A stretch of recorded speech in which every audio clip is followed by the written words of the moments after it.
दैनिक बहुजन सौरभ, बहुजनों के सांस्कृतिक तथा सामाजिक आंदोलन का मुख्य पत्र। नमस्ते, जय भीम। मैं एडवोकेट डॉक्टर सिद्धार्थ कामले, दैनिक बहुजन सौरभ का मुख्य संपादक। मित्रों, आज एक बहुत बड़ी खबर है। वो ऐसे कि राम माधव जो आरएसएस के काफ़ी बड़े नेता माने जाते हैं, वो आज अमेरिका में थे, वाशिंगटन डीसी में, और उन्होंने कोई प्रेस कॉन्फ्रेंस में बोलते हुए बोला उन्होंने कि भाई डोनाल्ड ट्रम्प हमको कितना डराएंगे। हम लोगों ने 50% टेरिफ को एग्री किया। उन्होंने कहा रूस में से तेल मत नहीं लेने का, नहीं लिया। उन्होंने कहा ईरान के साथ में तेल नहीं लेने का, हमने नहीं लिया। हर चीज़ इंडिया डोनाल्ड ट्रम्प को मानती है, उनके इशारों से चलती है, फिर भी वो हमें क्यों इतना जलील करते, हमें क्यों हमको डराते धमकाते और इतनी गंदी भाषा का इस्तेमाल इंडिया के बारे में क्यों करते हैं, हमें नहीं मालूम। ऐसे तरीक़ा से वो अपने आप को ये कह रहा था कि भाई देखो, ये छोटा सा वीडियो तो है उनका 44 सेकंड का, लेकिन बहुत कुछ बोले जाता है। जब उसके पीछे में वहाँ पे कुछ रिपोर्टर्स दौड़े और उनको पूछ रहे थे कि व्हाट फॉर यू कैन, तो आप किस लिए आए हो, आपको क्या कहना है, आपको ये, तो ऐसे भागे वो कि किसी को उसका आंसर तक नहीं दिया कि भाई आप लोगों का वहाँ पे माइनॉरिटी का क्या पोजीशन है, वहाँ पे महिलाओं को क्या हो रहा है, वहाँ पे क्रिश्चियंस के ऊपर में क्यों तुम हमला कर रहे हैं। ऐसे बहुत सारे प्रश्न ये हो रहे थे, लेकिन राम माधव ने वहाँ से उसको किसी को आंसर न देते हुए वैसे चले गया। लेकिन उनका जो दर्द था उनका ये था, और उन्होंने वैसे भी वो प्रेस कॉन्फ्रेंस लेने का कोई ज़रूरत नहीं थी। और जब इतना होने के बाद में अपने आप को उन्होंने इतना एक्सपोज किया, यही नहीं तो हर जगह पे नरेंद्र मोदी सरेंडर हो गए तुम लोगों के सामने में, लेकिन फिर भी तुम उसके ऊपर में ऐसे ही करोगे तो कैसा होगा ऐसा। तो ये बात उन्होंने कहा, पूरे सब जगह पूरे मैक्सिमम यूट्यूबर्स ने और मीडिया ने उसको पकड़ा है, और वो निश्चित रूप से उसका निगेटिव इम्पैक्ट बीजेपी के ऊपर में होगा, क्योंकि कोई नहीं चाहता कि कोई आदमी अपने देश को कोई बाहर का आदमी चलाए और अपने देश में जो भी कुछ प्रॉब्लम्स हो वो उसके वजह से हो, ऐसा कोई नहीं चाहता है। दूसरी एक आज बात है, बीजेपी को बहुत बड़ा फ़ायदा एक इसमें हुआ, आम आदमी पार्टी को बहुत बड़ा झटका। 7 लोग राज्यसभा के, वो आम आदमी पार्टी के सब जितने भी सांसद थे वहाँ पे राज्यसभा के, वो सब के सब बीजेपी में चले गए। 10 थे टोटल, 10 में से 7 लोगों ने बीजेपी को ये किया, जिसमें राघव चड्डा है, अशोक मित्तल है, संदीप पाठक है, और उसके बाद में स्वाति मालीवाल है, ये सब है, एक हरभजन सिंह है, इतने सारे लोग हैं। सभी लोगों ने बड़ा दुख व्यक्त किया कि भाई इस तरीक़ा से नहीं होना चाहिए। कुछ गलतियां तो हमारे वहाँ से भी, आम आदमी पार्टी के अरविंद केजरीवाल से भी हुई। अरविंद केजरीवाल ने ऐसे ऐसे लोगों को टिकट दिए, वो सब रीच फैमिली से है, सब फाइनेंशियली बहुत वेल टू डू है, उनको कोई लेना देना नहीं है। तो ऐसे सिचुएशन में उन्होंने इस तरीक़ा से यदि करते रहे तो निश्चित रूप से वो लोगों का इंटरेस्ट है, और सब लोगों को डराया ईडी और सीबीआई। जितने भी रईस लोग हैं, जितने भी जिनके पास पैसा है, जिनको पूंजीपति है, वो लोगों के कुछ ना कुछ डिफेक्ट्स रहते हैं। जब भी कभी ईडी सीबीआई तुम्हारे यहाँ आती है तो पूरी इन्फॉर्मेशन रहती है, क्योंकि आजकल तुम्हारा आई कार्ड, आधार कार्ड और ये जो पूरा जो लगा है जहाँ पे भी, तो तुम्हारे कहाँ कहाँ पे एसेट्स है, कहाँ कहाँ पे तुमने क्या क्या किया है, एवरीथिंग इज़ नोटेड। और ऐसे सिचुएशन में यदि आप वो कुछ करते हो तो 5 मिनट में उसको पकड़ में आ जाता। कोई भी चाहेगा कि भाई हमें नहीं चाहिए, उससे बेटर है कि हम लोग सरेंडर हो जाते, जो भी कहना है तुम कहो, हम उसका पूरा पालन करेंगे। ईडी और सीबीआई, राहुल गांधी हर वक्त कहते हैं कि भाई ये 2 डिपार्टमेंट मेरे को दे दो और मैं देखता हूँ कि बीजेपी कैसे सर्वाइव होती है। सब के सब लोगों को मैं फुट डालूंगा या फिर सबको रास्ते में लगाऊंगे। तो इस टाइप में ऐसी है कि जो कोई डिपार्टमेंट्स का जो मिसयूज़ करते हैं, और जिस तरीक़ा से इन्होंने ये किया है वो काफ़ी है। एक तो उन्होंने कॉमन आदमी को दिया होता तो शायद वो आदमी उतना अरविंद केजरीवाल के साथ में लॉयल रहता।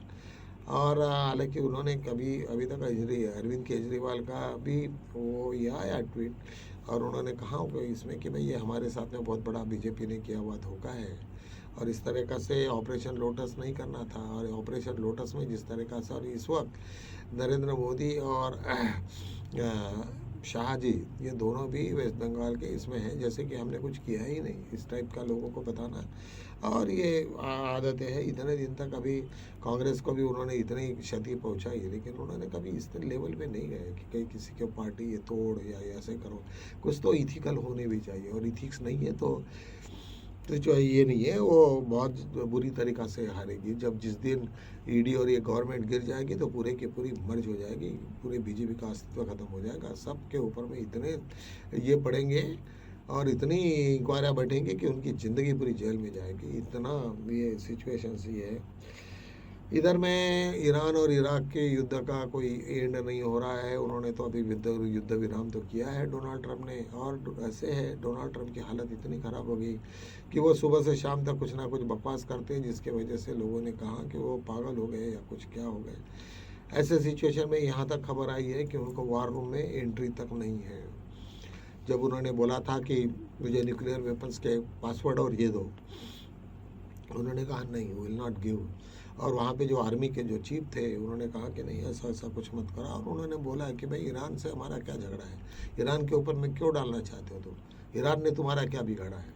वो और इजराइल के साथ में जो झगड़ा है, क्योंकि वो गाजा में जो मुस्लिम में का ये था, तो उन्होंने जो जिस तरीक़ा से किया तो वो उनका इशू है, तुम्हारा क्या, और अमेरिका से हमको क्या लेना देना है।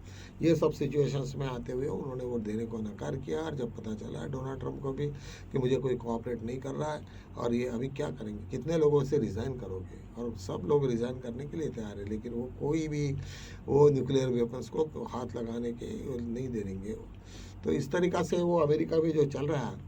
और ये पता चला अभी कि वहाँ पे इन्होंने भी इजराइल ईरान ने जो हरमुज़ के खाड़ी में जो भी उनके ये है कुछ शिप्स, अमेरिका और इजराइल के कोई भी शिप्स को आने नहीं दे रहे। वो पूरे जितने भी तुम्हारे शिप्स है कार्गो, और कार्गो में जितना भी तेल वाला है वो इधर उन्होंने रोक के रखा। नीचे से कोई भी किसी ने रोके, लेकिन ऊपर से उन्होंने पूरा रोक के रखा। तो उसके वजह से अभी उन लोगों के सामने भी चिंता है, यदि हम लोग नहीं उनका सेटलमेंट कर देते तो हम बहुत बुरी तरीक़ा से फंसेंगे। और अभी कोई वार का कोई इश्यू नहीं है, और वार नहीं है तो इसका मतलब कि उनको टेबल पे आना पड़ेगा। और जब टेबल पे आएंगे तो निश्चित रूप से ईरान ये कहेगा कि भाई तुमने इतने दिनों तक हमारा पैसा पहले रिलीज़ करिए, हमारे पे इतने सैंक्शन है वो रिलीज़ करिए, हमारा जो पैसा फ्रीज करके वो पैसे ही निकालिए, और जो वार आपने किया तो निश्चित रूप से वार का जो भी खर्चा है वो हमको देना पड़ेगा। और बहुत सारे और छोटी छोटी बहुत सारे डिमांड्स है कि आपको यहाँ से मिडल ईस्ट से सब अपना बोड़ा बिस्तरा निकाल के भगा लो। पेट्रोकेमिकल्स उसका ये जो अमेरिकन पेट्रो डॉलर वो भी उन्होंने कहा नहीं, अभी हम लोगों ने तो बाकी जो भी करेंसी रहेगी उसमें हम लोग ये करेंगे, जो भी हमारे देश में जो भी जिसकी भी ज़रूरत पड़ेगी। तो इंडियन रुपीज़ है तो हम रुपीज़ में भी एक्सेप्ट करेंगे, या फिर और भी कोई है इंडिया का पाकिस्तान का रुपीज़ होगा उसको एक्सेप्ट करेंगे। इस टाइप का वो बहुत सारा चल रहा है। एक तीसरी बात इसकी है, यहाँ गुवाहाटी के आसाम के जो हेमंत बिस्वा शर्मा के पिछले वक्त उसके मिसेस के पास में 3-3 जो पासपोर्ट निकले, और उसके बारे में जो पूरा हंगामा हुआ, और वो सब का सब पुलिस स्टेशन में उन्होंने वो एफआईआर किया। एफआईआर के अगेंस्ट में वो पूरा गुवाहाटी हाई कोर्ट में जाके गए, लेकिन वहाँ से भी उनको कोई राहत नहीं मिली। उन्होंने रिजेक्ट किए, क्योंकि जिस टाइप का है आपको पुलिस में जो एफआईआर है वो तुमको अरेस्ट करेंगे, अरेस्ट करने के बाद में इंक्वायरी करेंगे, वो तुम्हारे जो पासपोर्ट है वो जाली है, क्या है, नकली है, क्या है, कहाँ से हुए, किस हालत में हुए, और वो यदि और किसने बनवाए और क्या पर्पज़ था, ये सब पूरा इन्वेस्टिगेशन होने के बाद में यदि आज ही उनको बेल मिल जाता है तो वो कहीं और चले जाएंगे। तो शायद ये सब सिचुएशन को ध्यान में रखते हुए गुवाहाटी हाई कोर्ट ने उनको बेल देने को मनाही किया, और निश्चित रूप से अभी उनके सामने में सुप्रीम कोर्ट है। सुप्रीम कोर्ट अभी क्या रूल खिलाता है ये वक्त ही बताएगा।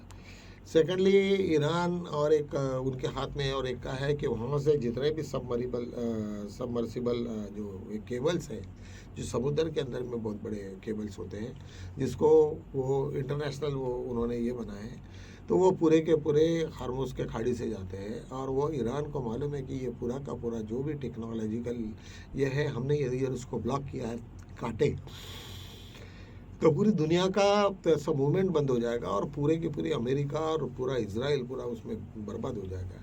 तो उनको ये भी डर है कि शायद कभी अभी हमने ईरान ने इस टाइप का कुछ काम नहीं करना चाहिए करके वो लोग भी आज अमेरिका के लोग भी डरे हुए हैं, और निश्चित रूप से ये उसका फ़ायदा ईरान उठाएगा। आज वेस्ट बंगाल में जो भी इलेक्शंस का माहौल था उसमें से अलग अलग लोगों ने अपने अलग अलग कयास लगाए हैं। अभी ये पता नहीं चल रहा कि जितना परसेंट 92.6% तक हमारा वहाँ का इलेक्शंस का ये गया, लेकिन जब कितने लाखों करोड़ों वोटर्स तुम्हारे कटे गए और जब इतने सारे ये वहाँ पे वोटिंग हुआ तो इसका मतलब क्या है, उसका पर्पस क्या है और कैसे आए, क्या हुआ, उसके ऊपर में अलग अलग लोगों की अलग अलग राय है। अभी ये सब तो इसके बाद में पता चलेगा, रिजल्ट के बाद में। लेकिन अभी से कांग्रेस, इन्होंने बीजेपी वालों ने कहा कि भाई हम लोग अभी विन करेंगे वहाँ से, ऐसे टाइप के उन्होंने इंडिकेशंस दिए हैं। अभी यही वक्त ही बताएगा कि ये क्या हो रहा है और क्या नहीं हो रहा है। तो चलो आज मित्रों हम यही रुकते हैं, कल मिलेंगे नए मुद्दों के साथ में, तब तक के लिए जय